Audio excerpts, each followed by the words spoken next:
Be sure to check out WatchMojo's We'll Do It Live this Friday at 12:30 p.m. and click the link below to see all the episodes. Whether you're a member of the 501st, the Rebel Legion, or just a plain old superfan, Star Wars is your life. No. Welcome to WatchMojo.com, and today we'll be counting down our picks for the top 10 signs you're a real Star Wars fan. What did you say? Use my knowledge, I beg you. Before we begin, we publish new videos every day, so be sure to subscribe for more great content. For this list, we're looking at the traits and experiences that mark a person who really likes Star Wars. Keep in mind that these are all coming from a certain point of view, so it's okay to disagree. Number 10, you're knowledgeable about the expanded universe. For you, Star Wars was always more than just the theatrically released movies. You eagerly consume every piece of media you can find about your favorite space opera franchise. This includes things like novels, comics, video games, cartoons, and animated movies.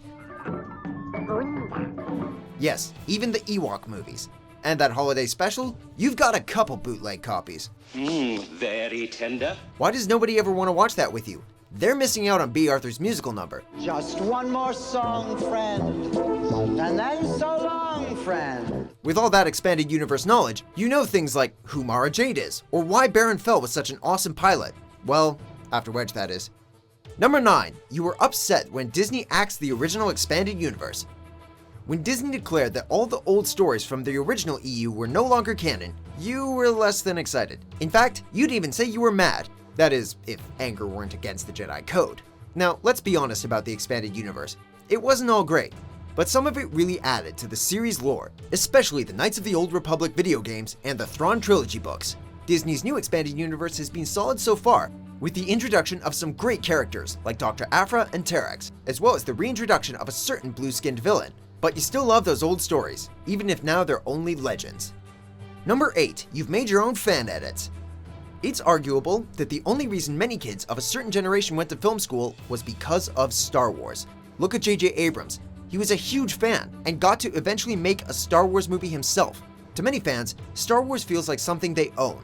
And that's why it's no surprise that they have taken to creating their own edited versions of the films. It takes a real superfan, apparently, to look at a movie and decide to expunge the entire existence of a character. Looking at you, Jar Jar. Or rather, not looking at you. Number 7, you correct people on misquoted lines. Do or do not. There is no try. You already use quotes from the films in your everyday life, so it bothers you when people get them wrong. It especially grinds your gears when possibly the greatest single line in movie history, and one that revealed one of the best plot twists ever, is so often misquoted. Darth Vader does not, in fact, say, "Luke, I am your father." No, really, he doesn't.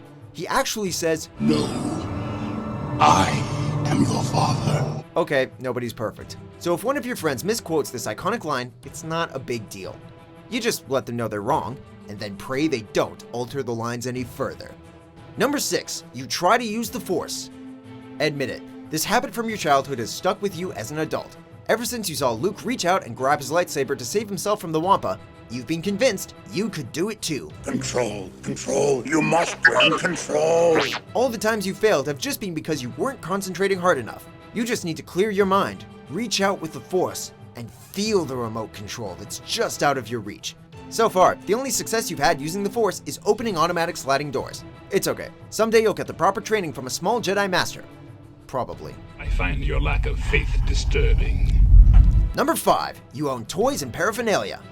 Part of the job description when becoming a Star Wars fan is that you also become a collector.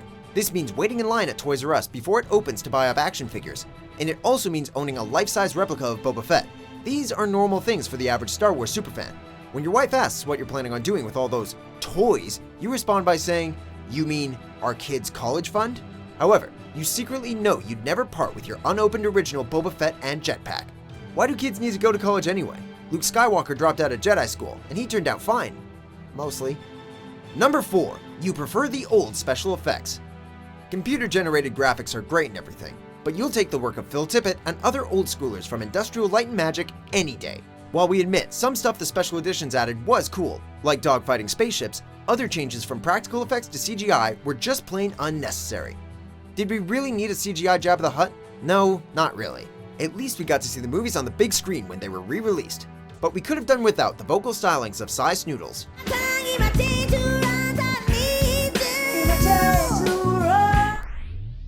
If you're a Star Wars fan, be sure to subscribe and check out our We'll Do It Live Star Wars special, live on our YouTube channel, Friday, December 15th at 12:30 p.m. Eastern. We've got polls, trivia games, and special guest Greg Grunberg to talk about playing Snap Wexley from Star Wars. And if you missed the live show, be sure to check it out at the link in the description below. We'll do it live! Number 3, you have opinions about which version of the original trilogy is best. When the special editions of the original trilogy were released, old school fans cried foul. New scenes were deemed unnecessary, dodging new CGI was criticized, and as for Han shooting second, well, the less said about that the better. But decades have passed since the release of the special edition version of A New Hope, and to a new generation of Star Wars fans, the supposedly inferior remasters are the versions they've grown up with. Whether you hate the added and altered scenes for ruining the pacing, or think they add some extra depth to the Star Wars galaxy, you definitely have an opinion, and aren't afraid to share it. Number 2, you think Admiral Thrawn is the best villain of all time. Casual fans might not know who he is, but real fans know that Thrawn is the most compelling villain ever. The Emperor was scary, sure, and Darth Maul was cool, but they weren't nearly as cunning and pragmatic as Grand Admiral Thrawn. The rebels will attempt a different means of escape, and we must adapt our strategy accordingly. Thrawn is a tactical genius who learned about his adversaries by studying their species' art. In the original EU, he nearly brought down the entire New Republic with only a fleet of Star Destroyers. With that kind of reputation, it's no surprise that Disney reintroduced him into canon in the 3rd season of Star Wars Rebels. Number 1, you have strong opinions about the prequels. If you want to be accepted into a gathering of nerds, all you have to do is drop a line about how bad the prequels were. Don't get us wrong, there were plenty of problems with those movies. Okay, here comes a hot take. That's to be expected when you're creating a broad foundation for every major blockbuster that would follow. So, it can be forgiven if there were some mistakes. Well, except midichlorians. We all know that can't be forgiven. I need a midichlorian count.